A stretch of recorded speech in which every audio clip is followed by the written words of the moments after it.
your email address will come. So I found out who the minister's staff was. And also the other person that was looking, no, I'm lying, no. You are lying. You said yesterday that I am lying. Yes. No, my sequence is... I wasn't even trying to catch you out in a lie. I was just correcting you. If I may, ma'am, sorry. It's because I'm being flooded with paperwork here. That's why I'm correcting myself. I'm lying.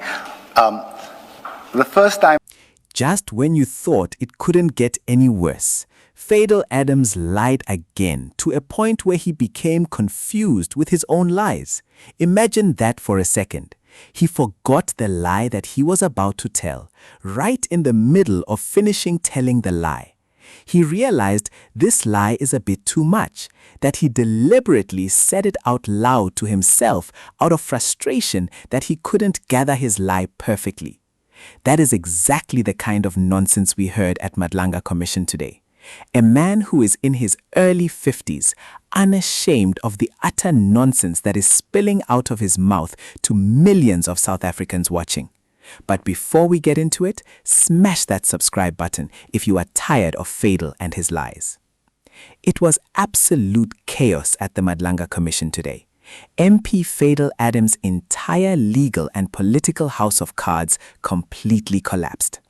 Not only did audio recordings force him into a massive U-turn under oath, but his testimony just caused the MPA to drop all charges against top crime intelligence officials.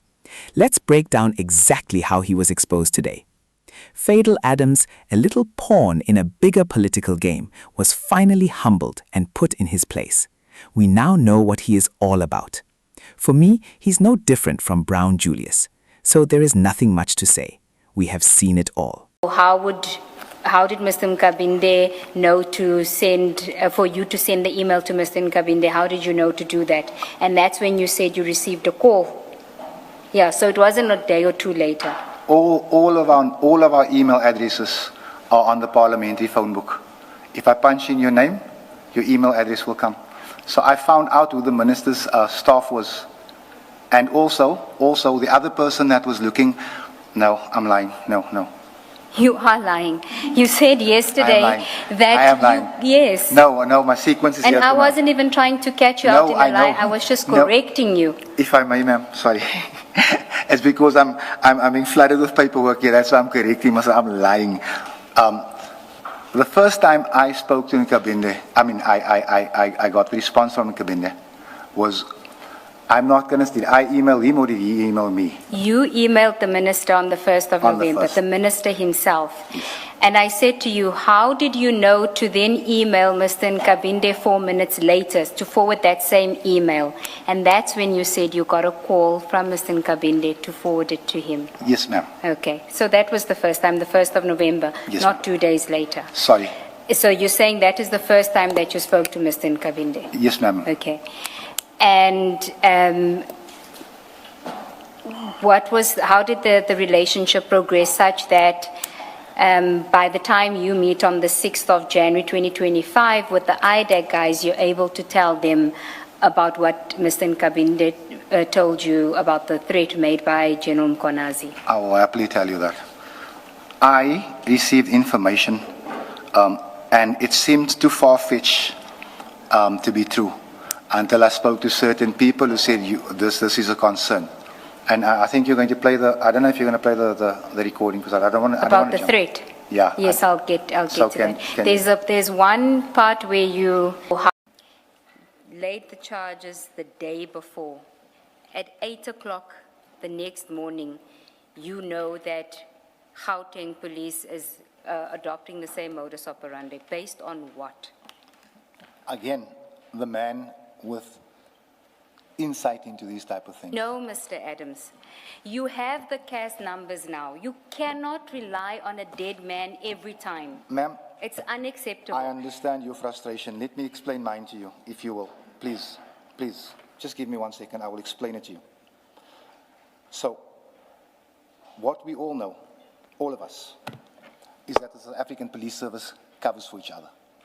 I've been told these dockets are about to disappear. I'm going to give you an example, and please write this down.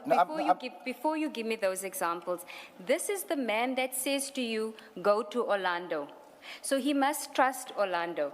He also arranges for somebody from Orlando because he doesn't want the same thing. If we believe you, which I highly doubt that anyone does, but if we believe you that the Cape Town dockets were intercepted, you have now covered every base to make sure the Joburg dockets don't get intercepted. But the very next day you say to the minister, the same thing has happened. How is that possible? Then it must be General Lincoln and Witness G that has intercepted those dockets. General Lincoln is in Cape Town without legs. He can't intercept a docket. And yet he knows that the dockets have been intercepted. This is what this man has told me. Now, if you will allow me, I will explain to you.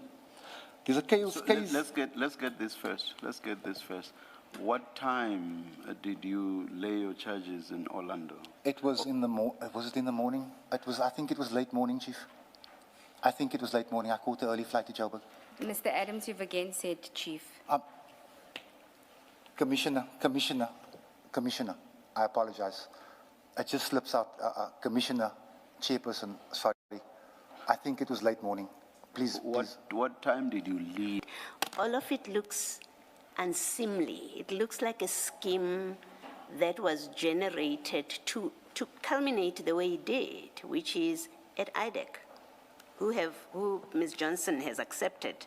They have no business to get involved with this, but it looks like a well-orchestrated scheme because your conduct doesn't make sense. And even allowing for the possibility that you may have been fed wrong information by General Lincoln, because we now know that there was no basis for you to say the dockets have been intercepted, they have been, even in Gauteng. Even allowing for that, he may